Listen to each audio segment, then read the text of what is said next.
Tiene que colgarse inmediatamente para su curado en un local con buena ventilación, al abrigo de las lluvias. Este tipo de local de empajado no debe emplearse jamás, aun cuando se autorizó su uso cuando el tabaco era una cosecha nueva en España.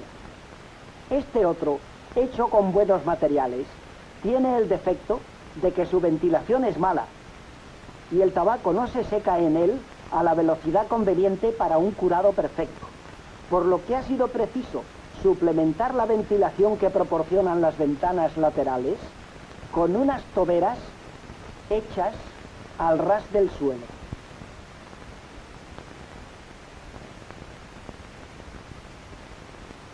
Este, de gran estilo, ocupa con su patio central de maniobra exactamente 1 hectárea. Es una hermosa obra, pero la práctica aconseja limitar el tamaño de estos locales de curado, mal llamados secaderos, a unas 50.000 plantas. Esta es otra vista del mismo local.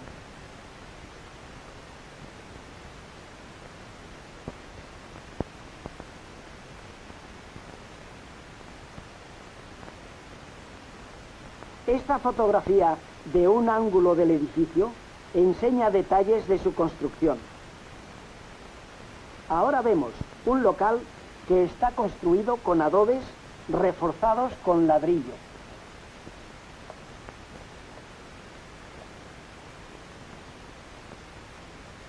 ¿Cómo están hechos los refuerzos?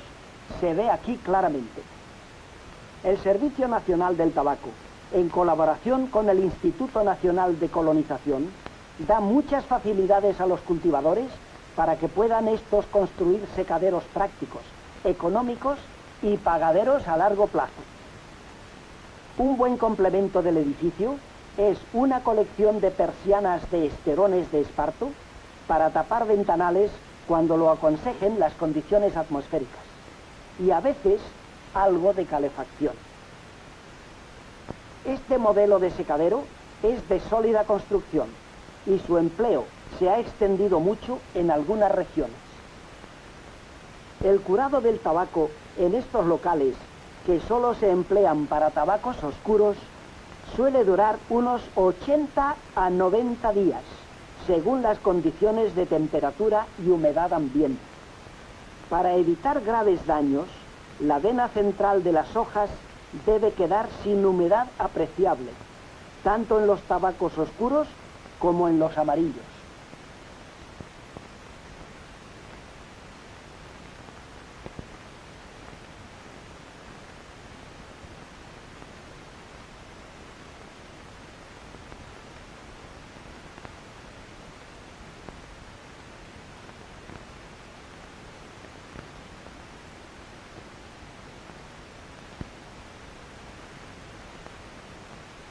Otro local muy corriente.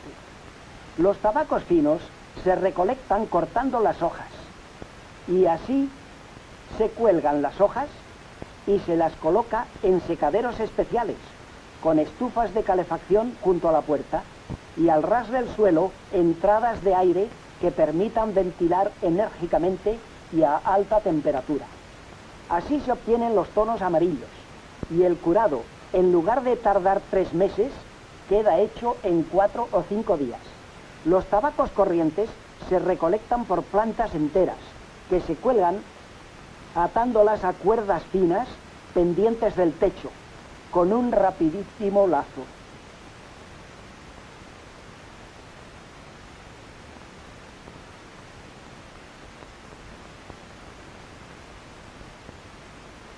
El nudo final es muy sencillo, pero no tanto.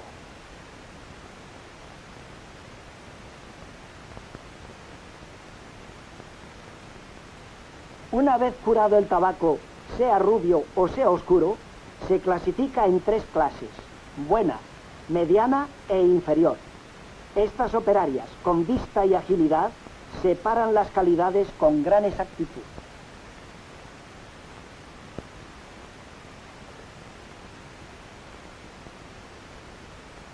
De cada grupo de hojas clasificadas, se toman hojas para formar manillas que en los tabacos finos deben tener de 15 a 20 hojas. pero las manillas de tabacos inferiores llegan a tener hasta 30.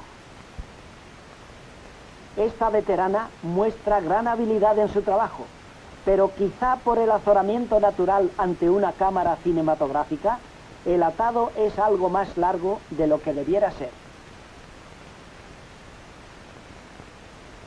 Con el tabaco oscuro se procede en la misma forma, y ya está con esto el tabaco en condiciones de ser enviado a los centros de fermentación. En esta primitiva prensa de Usillo se preparan perfectamente los fardos o tercios, con objeto de que el tabaco no sufra en tránsito, para lo cual las cabezas de las manillas se colocan hacia el exterior, lo que deja protegida la hoja, que es realmente la mercancía. Cuando el molde forrado de arpillera está lleno, se le da presión suficiente para que el tercio tenga consistencia, pero no más de la necesaria. Al abrir el frente del molde, vemos el tabaco prensado, y encima y debajo los extremos de la arpillera que, al unirlos con un cosido, completan el fardo.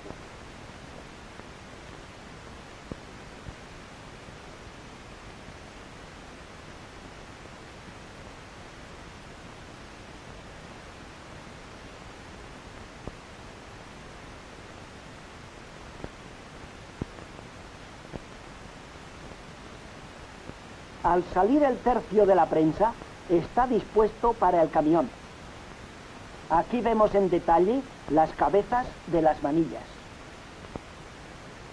Estos tercios llevan al centro de fermentación el fruto del trabajo y de los desvelos del agricultor, el cual proporciona a España un ahorro de divisas, y es lógico que obtenga una buena remuneración si ha hecho bien todo su trabajo, lo que le ha proporcionado tabaco de buena calidad.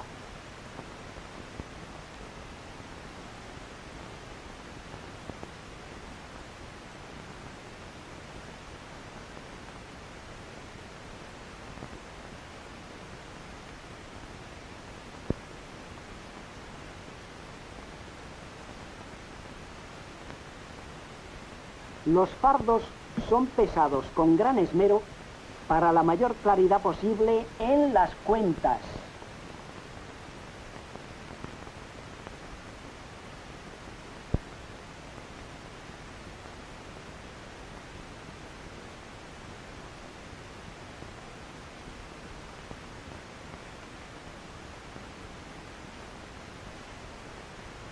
Del pesado pasan los tercios al local donde los inspeccionará la comisión clasificadora.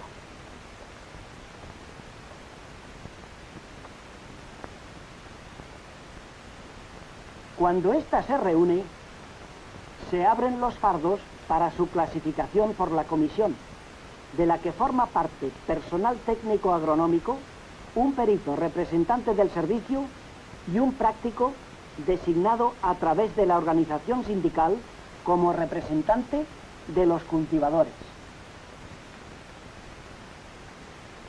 Y ahora, a clasificar.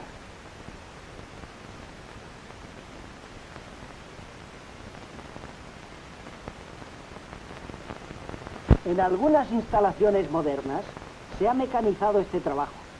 Desde el almacén donde se recibe y se pesa el tabaco que llega del campo, una rampa mecánica sube los tercios para su clasificación.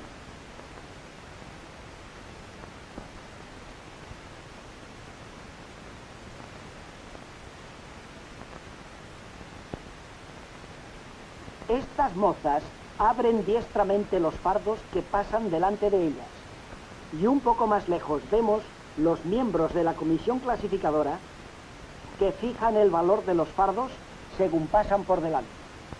Por lo menos uno de sus miembros representa intereses de los agricultores.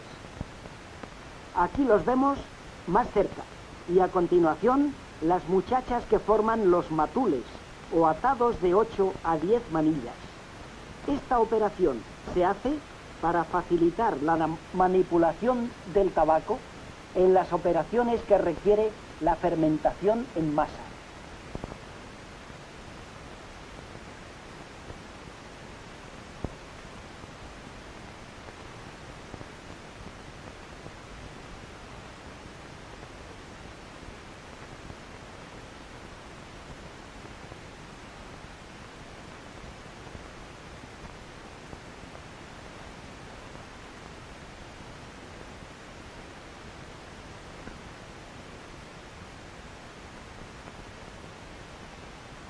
Estas hacen la misma operación sin la rampa automática.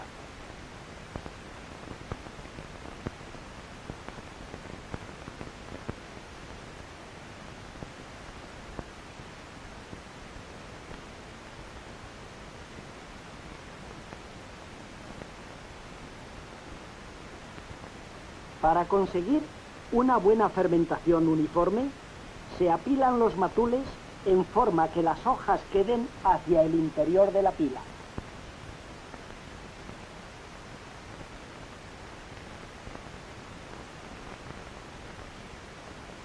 Un termómetro que indique la temperatura del centro del pilón permite seguir el proceso de la fermentación. Con los datos que el termómetro proporciona, se forma un gráfico que indica al técnico cuándo se debe deshacer la pila. Pero como el tabaco de la parte exterior del pilón no ha llegado a alcanzar la temperatura del tabaco del centro, se rehace la pila colocando en el centro el tabaco que antes estaba por fuera.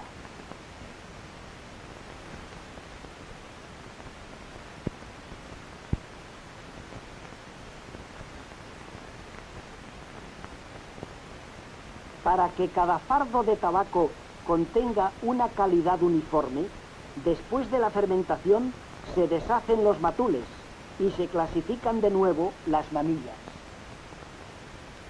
Terminada esta clasificación, se hacen los fardos o tercios en que se envía el tabaco a la tabacalera.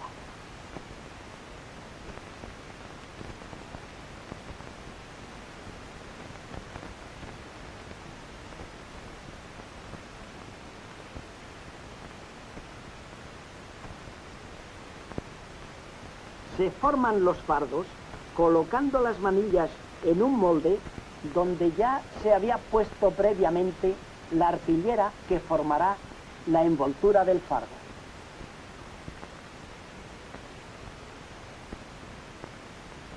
Lleno el molde, se mete en la prensa hidráulica.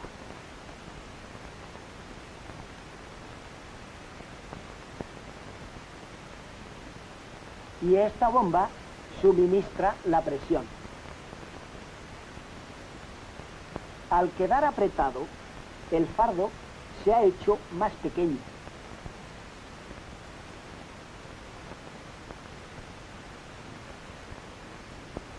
Ahora se abre la parte delantera del molde para coser la arpillera y dejar el tercio formado.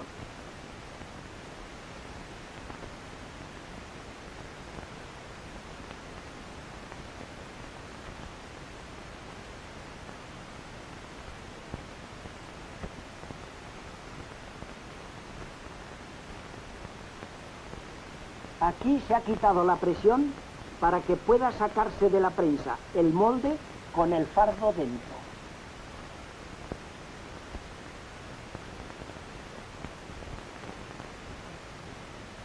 Solo falta ahora coserle las tapas, cosa que esta jovencita hace a la perfección.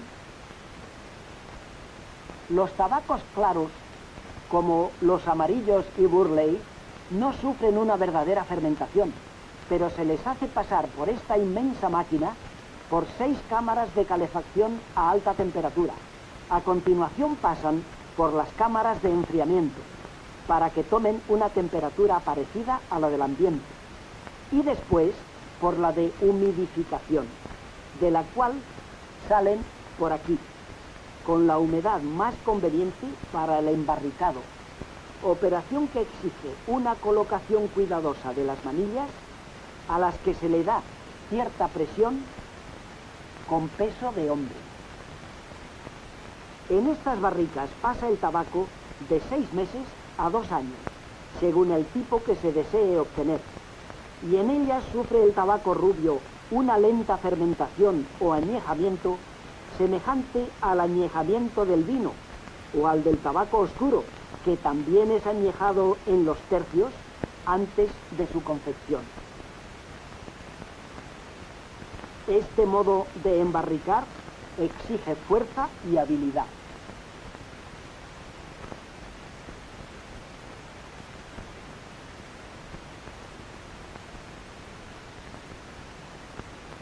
Cuando se hace el curado del tabaco en hojas sueltas, se sigue prácticamente el mismo método, pero para meter la hoja en las barricas, se sigue un método muy diferente. La hoja sube a una tolva especial que tiene dos salidas.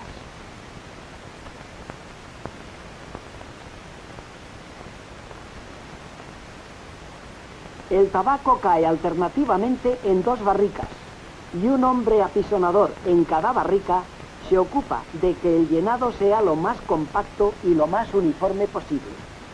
Y estas barricas de tabaco rubio y los fardos de tabaco oscuro son enviados a la tabacalera, que lo distribuye entre sus diversas fábricas para su transformación en esos cigarrillos y cigarros con los que tan familiarizados estamos todos.